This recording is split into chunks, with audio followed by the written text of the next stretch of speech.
Hello दोस्तों, स्वागत है आप सबका जीएस विथ लेंस पर। आज हम बात करेंगे मोल्ले मिंटो रिफॉर्म्स के बारे में, जो 1909 में आया था। ये रिफॉर्म्स लॉर्ड मिंटो और जॉन मोल्ले के बीच में डिस्कशन किया गया था और इसलिए इसका नाम रखा गया था मोल्ले मिंटो रिफॉर्म्स।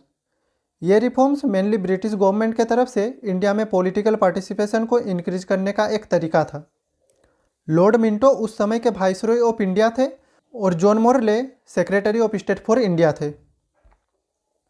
इस रिफॉर्म का मेन पर्पज़ था इंडियन काउंसिल को थोड़ा पावर देना और इंडियंस को गवर्नमेंट में इन्वॉल्व करना। लेकिन ये रिफॉर्म ज़्यादा इल्यूशनरी था, मतलब कि ब्रिटिश गवर्नमेंट ने सिर्फ अपना कंट्रोल मेंटेन रखा और इंडियन लीडर्स को थोड़ा सा रोल दिया। मोल्ले मिंटो रिफॉर्म को समझना थोड़ा कॉम्प्लेक्स हो सकता है, लेकिन हम यहाँ सिंपल शब्दों में समझने की कोशिश करेंगे। तो चलिए शुरू करते हैं आज का सेशन। इस रिफॉर्म का कुछ मुख्य विशेषताएं थी और सबसे पहले हम लोग पढ़ेंगे इंक्रीज्ड रिप्रेजेंटेशन। तो चलिए इसको जूम कर लेते हैं।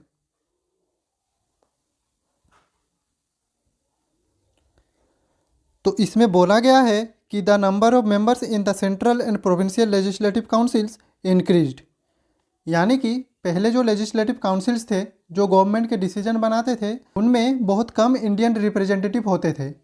मोल्ले मिंटो रिफॉर्म्स ने यह बदल दिया। अब सेंट्रल और प्रोविंशियल काउंसिल्स में इंडियंस का रिप्रेजेंटेशन बढ़ गया था। मतलब पहले जो सिर्फ कुछ इंग्लिश ऑफिसर्स होते थे, उनकी जगह पर अब ज़्यादा इंडियन लोग अपने लोकल एरियाज़ का रिप्रेजेंट करने लगे, जैसे आपको लोकल इलेक्शंस में दिखते हैं। अब नेक्स्ट पॉइंट है separate electorates. The act introduce separate electorates for different communities including Muslims. ये पॉइंट थोड़ा ट्रिकी है। तो इस रिफॉर्म के बाद अलग कम्युनिटीज़ को अलग वोटिंग राइट्स मिल गए थे। जैसे मुस्लिम्स के लिए अलग इलेक्शन का सिस्टम था और हिंदू कम्युनिटीज़ के लिए अलग। मान लीजिए एक मुस्लिम और हिंदू दोनों एक इलेक्शन में खड़े हैं, तो मुस्लिम सिर्फ अपने कम्युनिटी के बंदे को वोट करेंगे और हिंदूज अपने कम्युनिटी के बंदे को। इससे अलग अलग कम्युनिटीज़ को अपने रिप्रेजेंटेटिव चूज करने का हक मिलता था। लेकिन ये बाद में एक चैलेंज बन गया, क्योंकि ये डिवाइड करने वाली सिस्टम थी जो कम्युनिटीज़ के बीच और डिफरेंसेज बढ़ा सकती थी। अब बात करते हैं नॉन ऑफिशियल मेजोरिटी।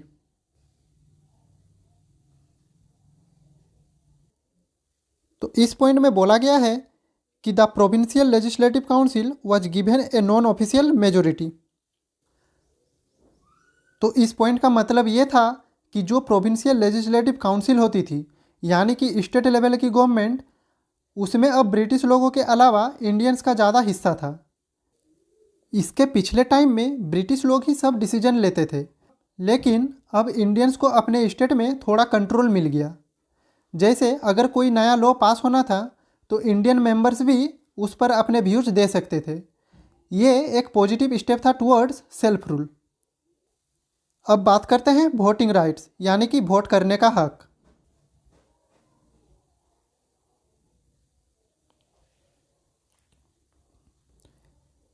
तो इसमें बोला गया कि educated Indians who paid certain taxes were allowed to vote for the first time. मतलब इस रिफॉर्म के बाद जो थोड़ा एडुकेटेड और वेल्दी इंडियंस थे, जो टाइम पर टैक्स दिया करते थे, उन्हें वोटिंग का हक मिल गया था।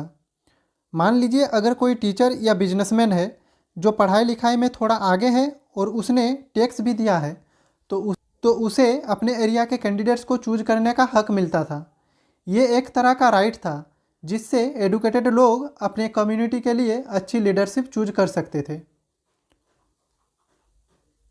अब डिस्कस करते हैं लेजिस्लेटिव काउंसिल पावर्स।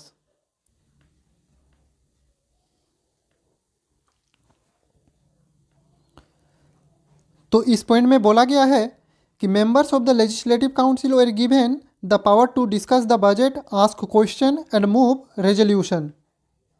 यानी कि अब जो मेंबर्स लेजिस्लेटिव काउंसिल्स के होते थे, उन्हें बजट डिस्कस करने, क्वेश्चन पूछने और अपनी बात रखने का हक मिल गया।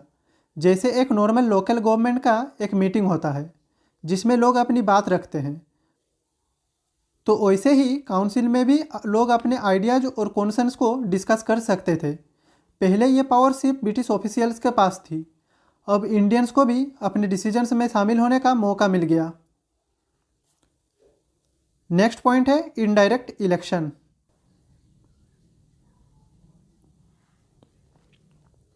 तो ये पॉइंट कहता है कि इलेक्टेड मेंबर्स वर इनडायरेक्टली इलेक्टेड।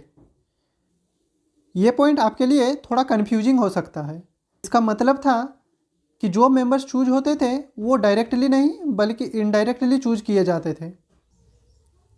इसका मतलब होता है कि लोग सीधे अपने लीडर को वोट नहीं करते, पहले कुछ लोगों को इलेक्ट किया जाता है, फिर वो लोग मिल के फाइनल लीडर को चूज करते हैं। तो चलिए एक एग्जांपल लेते हैं जो हमें इनडायरेक्ट इलेक्शन को समझने में मदद करेगी। तो सोचिए कि आपके स्कूल या फिर कॉलेज में एक हेड बॉय को चूज करना है। अगर आप और आपके सारे फ्रेंड्स सीधा हेड बॉय को वोट दें तो ये डायरेक्ट इलेक्शन होगा। लेकिन अगर आपको आपके स्कूल या कॉलेज से ये बोला जाए कि पहले हर क्लास से एक मॉनिटर को चूज करो और फिर ये मॉनिटर्स मिल के हेड बॉय को वोट देंगे और चूज करेंगे। सेकंड केस में आपने सीधा हेड बॉय को वोट नहीं दिया, आपने वोट दिया मॉनिटर को और मॉनिटर ने हेड बॉय को चूज किया। यह होता है प्रोसेस इनडायरेक्ट इलेक्शन का। तो इसी रिफॉर्म के बाद इनडायरेक्ट इलेक्शन को इंट्रोड्यूस किया गया था। अब बात करते हैं इंक्रीज्ड इंडियन रिप्रेजेंटेशन। तो इस पॉइंट में बोला गया है कि the act increased Indian representation in the central and provincial legislature. मतलब इस रिफॉर्म के बाद इंडियंस को सेंट्रल और प्रोविंशियल लेजिस्लेटिव बॉडीज में ज़्यादा जगह मिल गई थी। यानी कि अब जो सेंट्रल लेवल पर गवर्नमेंट डिसीजंस होते थे उनमें इंडियंस की ज़्यादा शामिल होने वाली थी। इसका मतलब था कि ब्रिटिश गवर्नमेंट को अब इंडियंस के व्यूज को ज़्यादा सीरियसली लेना पड़ता था। अगर आप इसे सिंपल शब्दों में समझें तो ब्रिटिश लोग पहले सब कुछ कंट्रोल करते थे, लेकिन अब इंडियंस को भी सेंट्रल और स्टेट गवर्नमेंट में जगह मिलने लगी। मतलब अब इंडियंस भी लॉज बनाने में थोड़ा पार्टिसिपेट कर सकते थे। अब बात करते हैं impact of Indian council act 1909 या फिर मोर्लेमिंटो रिफॉर्म एक्ट की।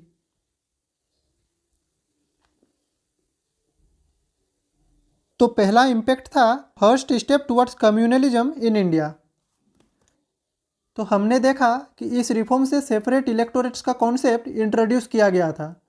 मतलब कि मुस्लिम्स को अलग से वोट करने का हक दिया गया जो पहली बार था। ये सिस्टम हिंदू मुस्लिम डिवाइड को बढ़ाने में मददगार बना और कम्युनल पॉलिटिक्स को मजबूत किया। दूसरा इम्पैक्ट था it did not provide real power to Indians. तो इस रिफॉर्म से इंडियन रिप्रेजेंटेशन को इंक्रीज किया गया था, लेकिन ये सिर्फ लिमिटेड था। इंडियन मेंबर्स को लेजिस्लेटिव काउंसिल में रखा गया, लेकिन पावर्स अब भी ब्रिटिश के हाथों में थी। इंडियन मेंबर्स बस एडवाइस कर सकते थे, पर डिसीजन मेकिंग में उनका कोई रोल नहीं था। अब है Congress criticised it as inadequate and divisive. तो इस रिफॉर्म को कांग्रेस ने क्रिटिसाइज किया क्योंकि ये रिफॉर्म इनएफेक्टिव और बांटने वाली थी। लेकिन मुस्लिम लीग ने ये रिफॉर्म को पॉजिटिवली देखा क्योंकि उनको अलग इलेक्टोरेट मिल गया था जो उनके लिए एक जीत थी।